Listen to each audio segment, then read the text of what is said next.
अस्सलाम वालेकुम स्टूडेंट्स, आपकी बुक में केमिकल बॉन्ड की डेफिनेशन है। तो सबसे पहले आपने वो याद करनी है। Chemical bond is find as a force of attraction between atoms that hold them together in a substance. दो एटम्स के दरमियान जो फोर्स ऑफ अट्रैक्शन है, यानी वो अट्रैक्शन जो दो एटम्स को आपस में जोड़ के रखे हुए है, उस फोर्स ऑफ अट्रैक्शन को केमिकल बॉन्ड कहते हैं। ठीक है, जैसे NaCl, सोडियम क्लोराइड का आपने फॉर्मूला पढ़ा हुआ है। तो इसके दरमियान जो फोर्स ऑफ अट्रैक्शन होगी, Na और Cl के दरमियान जो फोर्स ऑफ अट्रैक्शन है, ये भी हमारे पास केमिकल बॉन्ड है। ठीक है, एक सब्सटेंस में जो दो एटम्स के दरमियान फोर्स ऑफ अट्रैक्शन होती है उसको केमिकल बॉन्ड कहती हैं। NaCl भी हो सकता है, इसके अलावा HCl भी हो सकता है। ये जो फोर्स ऑफ अट्रैक्शन है इन दो एटम्स के दरमियान, हाइड्रोजन और Cl के दरमियान, ये भी केमिकल बॉन्ड है। तो केमिकल बॉन्ड की चार टाइप्स हैं। आज हम आयनिक बॉन्ड पढ़ेंगे। आयनिक बॉन्ड, अब जैसा कि नाम से जाहिर है, आयनिक क्या होता है? आयंस। और आयंस कौन से होते हैं? पॉजिटिव आयन और नेगेटिव आयन। पॉजिटिव आयन को कैटाइन कहते हैं और नेगेटिव आयन को एनायन कहते हैं।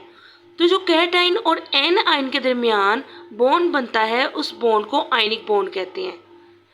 It is formed due to transfer of electron between two atoms. ठीक है, ये दो एटम्स के दरमियान इलेक्ट्रॉन के ट्रांसफ़र होने की वजह से बॉन्ड बनता है। कैसे इलेक्ट्रॉन ट्रांसफ़र होता है? जैसे एक सोडियम एटम है, एक क्लोरीन एटम है।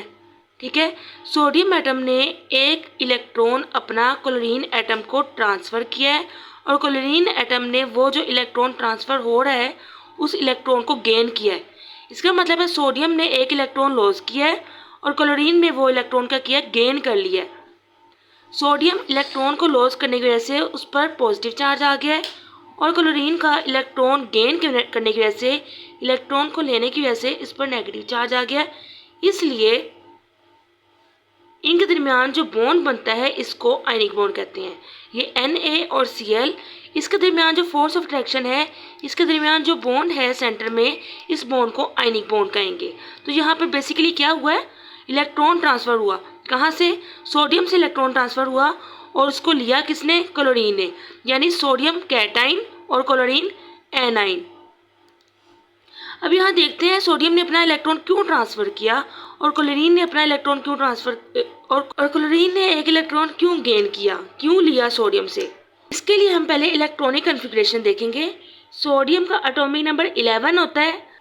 जितने किसी एटम में नंबर ऑफ प्रोटॉन हो उतने ही इलेक्ट्रॉन होते हैं, तो 11 ही इसमें नंबर ऑफ इलेक्ट्रॉन होंगे। हम इसकी इलेक्ट्रॉनिक कन्फिग्रेशन बनाएंगे तो इसके आखिरी शेल में 1 इलेक्ट्रॉन आएगा और उस 1 इलेक्ट्रॉन को हम इस तरह से शो करेंगे कि Na लिख के ऊपर डॉट लगाएंगे। इसी तरह क्लोरीन के एटम में 17 इलेक्ट्रॉन होते हैं क्योंकि इसका एटॉमिक नंबर 17 है। और जब इसकी इलेक्ट्रॉनिक कन्फिग्रेशन बनाएंगे तो इसके लास्ट शेल में 7 इलेक्ट्रॉन आते हैं। यानी इसका मतलब है सोडियम के पास एक इलेक्ट्रॉन एक्स्ट्रा है और क्लोरीन के शेल में, आखिरी शेल में 7 इलेक्ट्रॉन है। और ये 7 इलेक्ट्रॉन हम इस तरह से शो करेंगे, 2 इलेक्ट्रॉन ऊपर शो करेंगे, 2 इलेक्ट्रॉन साइड पे, 2 इलेक्ट्रॉन ही नीचे शो करेंगे और 1 इलेक्ट्रॉन साइड पे शो करेंगे। ठीक है, यानी जैसा कि हम जानते हैं कि एक एटम में अगर 8 इलेक्ट्रॉन हो तो इसका मतलब वो एटम स्टेबल है। अब यहाँ पर क्लोरीन के आखिरी शेल में क्या है? 7 इलेक्ट्रॉन है। इस 7 को उसने 8 बनाना है, तो 8 बनाने के लिए वो किसी और एटम से 1 इलेक्ट्रॉन लेगा। तो यहाँ पर सोडियम के पास इलेक्ट्रॉन एक्स्ट्रा है और क्लोरीन को 1 इलेक्ट्रॉन लेने की ज़रूरत है ताकि इसके शेल में, आखिरी शेल में 8 इलेक्ट्रॉन हो जाए और ये स्टेबल हो जाए। इसलिए सोडियम अपना एक एक्स्ट्रा इलेक्ट्रॉन लॉस कर देता है और इस पर पॉजिटिव चार्ज आ जाता है और क्लोरीन 1 इलेक्ट्रॉन गेन कर लेता है।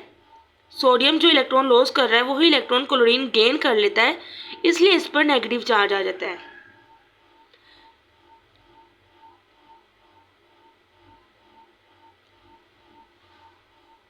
तो जो सोडियम एटम है ये ग्रुप 1 से बिलोंग करता है। ठीक है, ग्रुप 1 और ग्रुप 2 के एलिमेंट्स में ये एबिलिटी होती है कि वो अपना इलेक्ट्रॉन लॉस कर दे।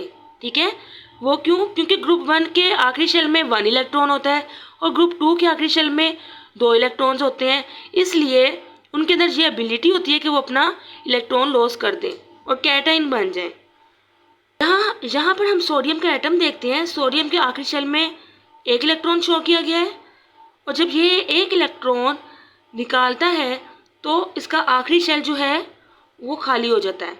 ठीक है, इसके बाद आखिरी शेल नहीं है तो इसका मतलब है इसका आउटर मोस्ट शेल कौन सा हो गया, सेकंड शेल। पहले इसका outermost shell third shell था, अब इसका outermost shell second shell है। तो सेकंड शेल में इसके 8 इलेक्ट्रॉन्स हैं। आखिरी शेल में अगर 8 इलेक्ट्रॉन्स हो इसका मतलब वो एटम स्टेबल है। तो यहाँ भी सोडियम एटम के आखिरी शेल में सेकंड शेल में आखिरी शेल में 8 इलेक्ट्रॉन्स आ गए हैं। ठीक है, इसका मतलब ये स्टेबल है। क्यों? क्योंकि एक्स्ट्रा इलेक्ट्रॉन था वो इसने लॉस कर दिया। तो सोडियम ने स्टेबल होने के लिए एक इलेक्ट्रॉन लॉस कर दिया। फिर इसके सेकंड शेल में 8 इलेक्ट्रॉन्स थे और सेकंड शेल ही आउटर मोस्ट शेल है इसका फिर, और ये इलेक्ट्रोपॉजिटिव आयन बन गया यानी कैट आयन बन गया। इसी तरह क्लोरीन के का एटॉमिक नंबर 17 था। ठीक है, 17 जब एटॉमिक नंबर होगा तो इसके आखिरी शेल में 7 इलेक्ट्रॉन है और इसका 8 इलेक्ट्रॉन बनने के लिए, स्टेबल बनने के लिए इसने 1 इलेक्ट्रॉन गेन किया है। ठीक है, सोडियम से लास्ट शेल में 8 इलेक्ट्रॉन्स आ गए हैं। अब ये स्टेबल बन गया है। ठीक है, और इस पर नेगेटिव चार्ज आ गया है और ये इलेक्ट्रोनेगेटिव आयन बन गया है। तो इसका मतलब है जब सोडियम ने भी अपना इलेक्ट्रॉन लॉस किया था और क्लोरीन ने इलेक्ट्रॉन गेन किया था तो इन्होंने बॉन्ड बना लिया था। एक ने इलेक्ट्रॉन लॉस किया है, दूसरे ने इलेक्ट्रॉन गेन किया है, तो इनके दरमियान जो बॉन्ड बना है उनको आयनिक बॉन्ड कहते हैं और इस कंपाउंड को आयनिक कंपाउंड कहते हैं। यह आपने सारा लॉन्ग क्वेश्चन याद करना है बुक से।